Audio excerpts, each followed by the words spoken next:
Hey everybody, and welcome back to White Knight. I am the Outlier, and we stand in the light, but into the light we go, my friends. And I a Bible, how nice. Margaret's Diary, excerpt number 14, September 15th, 1911. I found Henry arching on his bed, naked, grasping the sheets as if they were chains. When Sarah entered, she screamed, "He is possessed!" I told her to wake up the servants and to go look for Dr. Rosenthal. She was too happy to leave and came close to Henry. In the darkness, his eyes looked like two balls of mercury. The eyes of his son. Whoa. He had scars all over his chest inflicted by his own nails. He grasped the sleeve of my gown and hissed, "There you are, whore." He dragged me towards him, towards the obscene swell of his crotch. Okay. The past and the present were one, drawing a sinister, bloody line to the future. He was lost, a wrecked man like my father. I was doomed. God had turned his back on me. Okay, so he called you a whore and drew you to his erect penis. Cleaning products covered with dust for the most part. Because that's not irony. The chair was blocking the door. No need to ask why. Alright, whatever. Sometimes it felt as if the house didn't want to lose its grandeur. Understandable. Nope.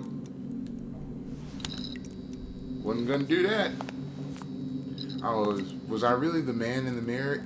I looked like a dead man. That's what we call foreshadowing, my dear man. Moving around on buttons to activate the doily-do. Okay. Toilet paper. Still waiting for its transfer to the toilets. That's disgusting. Was Selena living here, or was it just a madman's delusions? That is a good-ass question. Perfume?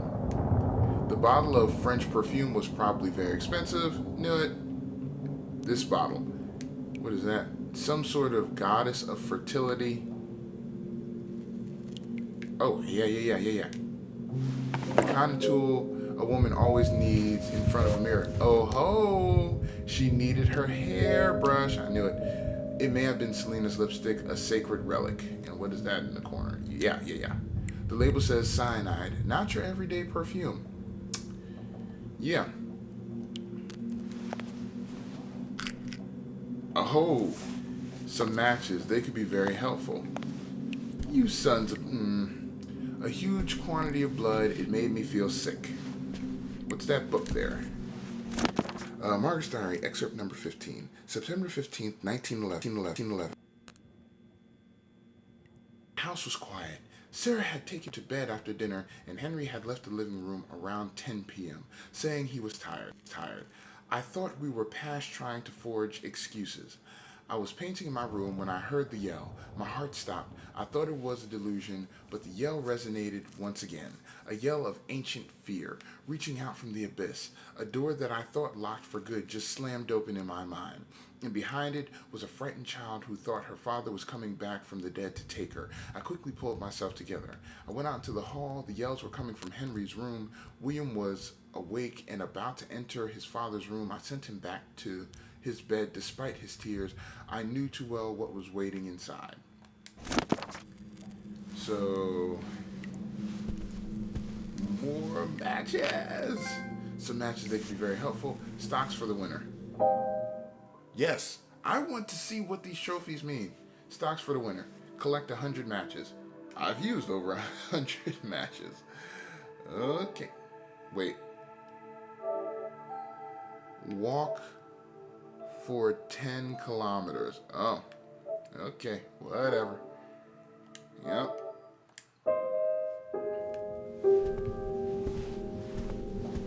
There's more to the over here. A broken glass because of a storm or a quarrel? That's a good question. Domestic abuse was running rampant during that time. Wasn't too much of a nice time for the ladies. What could such a woman need? An object, something precious for her. I know. Now is not the time to be a D-bag. Okay? Alright. Towels. Sometimes it felt as if the house didn't want to lose its grandeur. And I can understand that. Especially if it's an old Victorian style home. What is over here? Okay, what is that? The house is too big for a single isolated child. We're gonna come over here and we're gonna look at some stuff. Let me read the book. William Vesper's Diary, excerpt number 4. I just noticed that the front of that book said William on it. That's very cool. October 4th, 1916, when the moon appears at... I already read that. Okay, here we go. William Vesper's Diary, excerpt number 19. June 30th, 1928. The voices came back one by one. I thought I was forever free. I was so naive. That corruption runs too deep. I had to do it again tonight.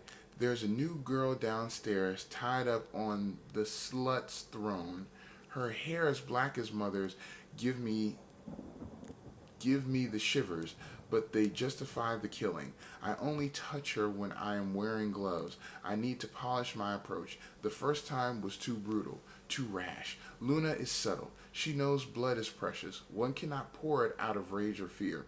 The act has to be fully conscious. Using drugs, as some Indian tribes do, could only amplify my perception of the ritual, but importing them will take some time. In any case, Luna is weak tonight, but she is still there, waiting, curious to see me act.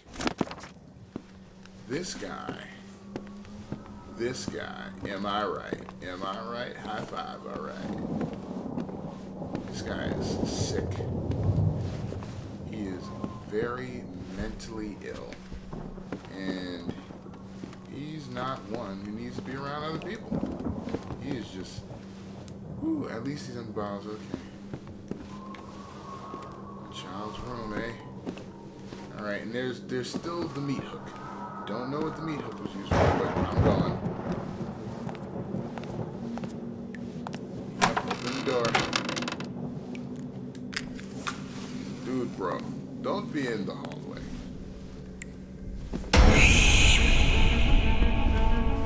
I know. That's okay. She can want to chase me all she wants. Too late. Thank you. I knew someone was going to be out in the hallway. It only made sense. Okay, give her the brush.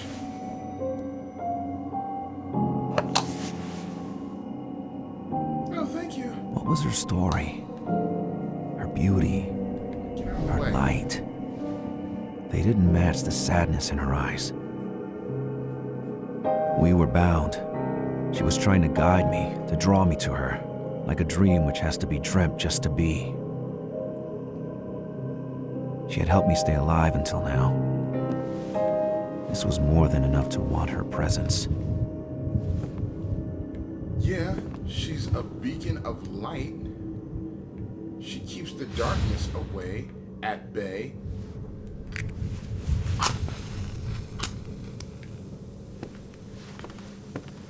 Oh, so now you want to open the damn thing.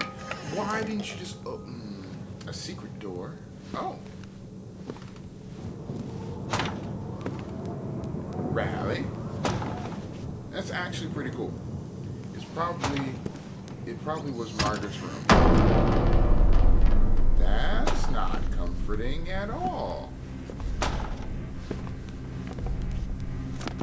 Margaret's Diary, excerpt number 8, August 7th, 1899. I was introduced today to the Vesper's son, the one who would become my husband and sealed the alliance between our families. Their success in the textile industry was spectacular, but I felt no vigor in that man, Henry. His blood seemed rather poor. He is not tall, and had his tailor not been so efficient, he would have had no elegance. But our fortune is past, and we need these people to regain our influence. People only respect money now. Through this alliance, the Vesper will enjoy our contacts within the greatest and oldest families in Boston. Their business, mired by competition and politics, will flourish even more.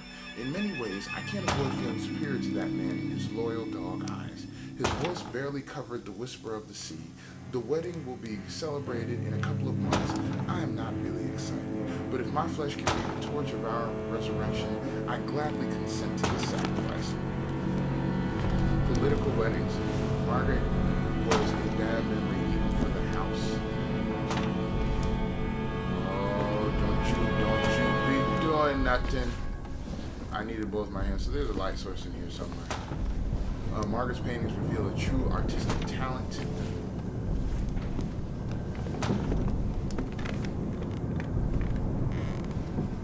Oh, yep. Something's going to be in that chair. I don't need the matches just yet. The snake head reminded me of the original sin. There is a grandfather here. Each second was like a victory, but not necessarily for me. Whew. I see you. I see you.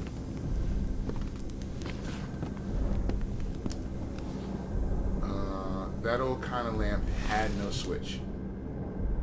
You see it sitting there, right? Yup. Okay, there's a book here. Margaret's Diary, excerpt number 17, July 6, 1913. I faint all the time. Ideas come by themselves, and I make paintings as fast as I can cope for their urgency. Sometimes it feels like it's not me painting anymore, but another Margaret, more instinctive, more animal. What's happening to me? Sometimes I feel like I slept and I wake up looking at someone else's work. My painting bears the marks. The movement is visible in the thick paste. The hues are darker than they used to be. I even notice small cuts in the canvas. When I leave my workshop, it feels like my eyesight is better, as if it's craving for light, as if it was deprived of it while I was painting. I forgot to mention Henry has more and more attacks. Sarah wants me to call the vicar Hopper. Maybe his coming death has a role to play in my rebirth. Is it the price to pay to be a free woman? Wow. Yeah, so, really? Margaret's Diary, excerpt number 9, March 6, 1904. Dr. Rosenthal confirmed it. I'm pregnant. Sarah, that poor wretch who reads more lines in the hands than in books, believes it will be a girl. Yet something is bothering me. I experience fatigue and nausea, of course, but I feel worried because of this mass growing inside me, like a star about to collide. It will be a boy. I know it. His ego is weighted on my entrails. Oh, God. I had a number of nightmares in which Father came back haunting me. In one of them, I was laying naked on a pile of black ashes, the ashes of my ancestors. I couldn't move while Father, his mouth glued to my belly, was whispering words which burned my skin.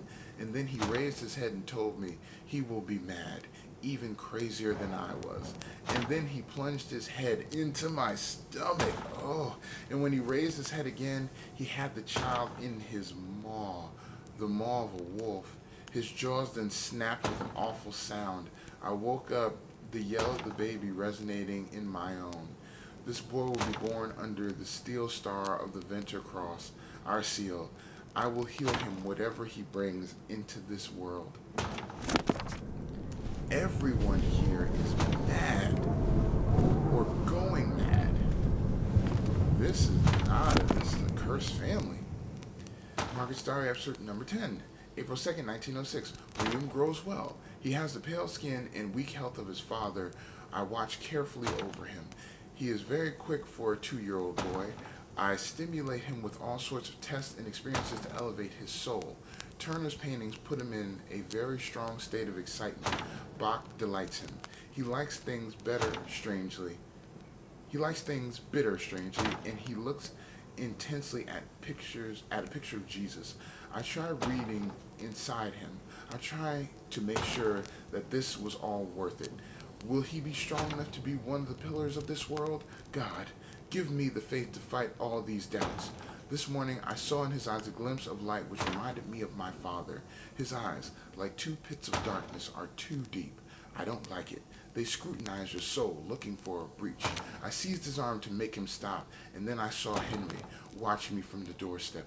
He keeps me under his watch every time I am with the kid. Oh boy. Lady, I'm not shocked.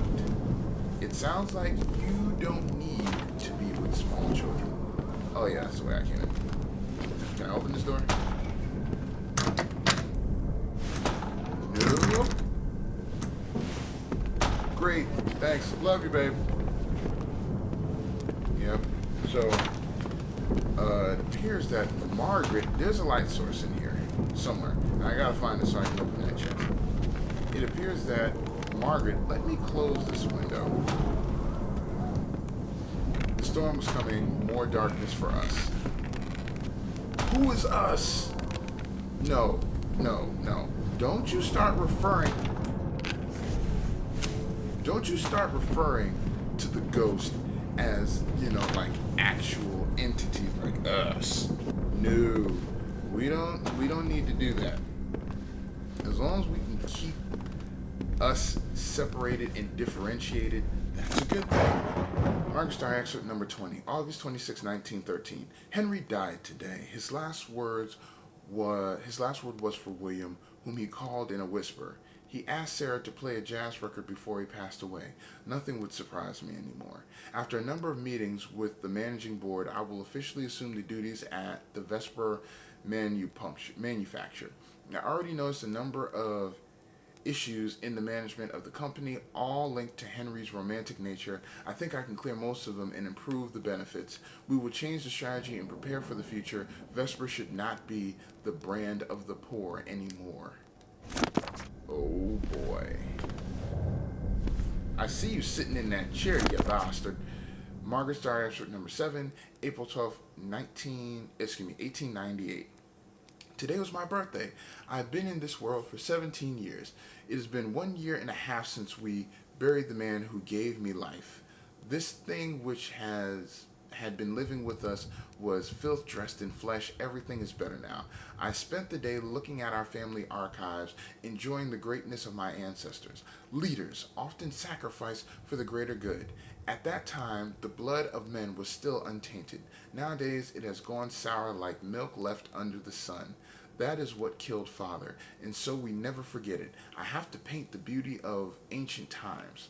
I have to portray them as an example for generations to come. I still have hope for our family. Sooner or later, I will bear another Venter cross. The classes of Miss DeLongs are teaching me a lot. She says I am one of the finest painters in Boston.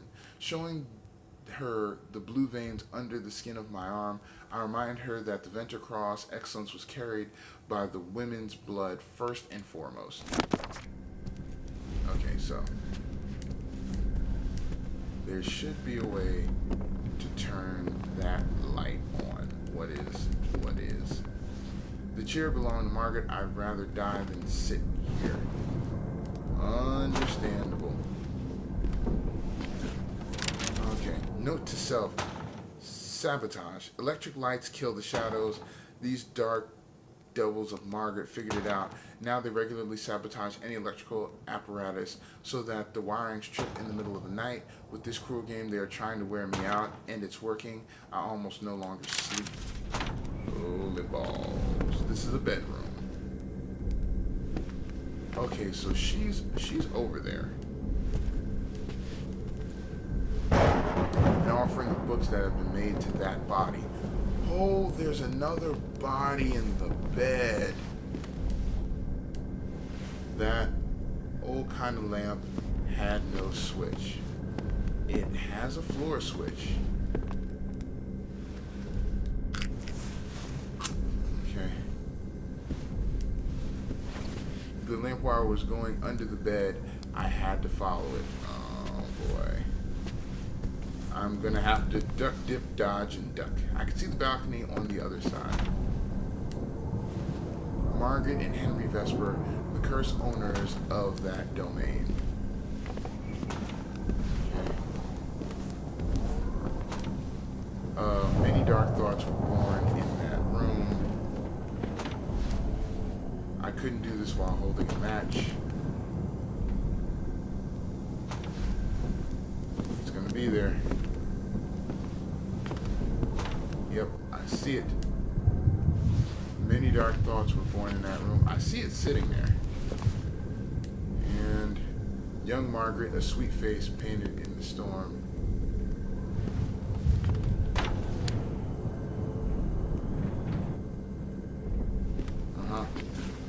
I don't want to get close, but I see Margaret sitting there. Oh, good. At least she's not going batshit crazy. Alright. Come on, dude, bro.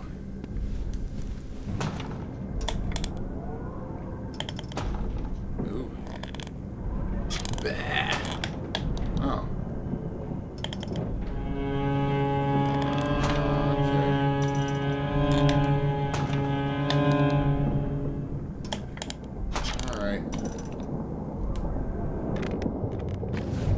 I mean, at least she didn't get up and was like, I'm gonna kill you. I appreciate that. So let's look where her body was. Young Margaret, a sweet face, pined over a storm. Is there a cross stuck in her? The lamp wire was going on the bed. I had to follow it. Alright. What I'm going to do is I'm actually going to cut the video here because it has gotten interesting and I'm at a good point. So we'll find out what the hell is in this bed and get to the chest on the other side of the room in the next episode. So thank you so much for joining me. If you liked the video, mash that like button like there's no tomorrow. Share the video with the world. Hit me up on Facebook, hit me up on Twitter, hit me up in the comment section below. Let me know what you think about the videos and the game thus far. And I'm the Outlier, and I will see you all in the next video.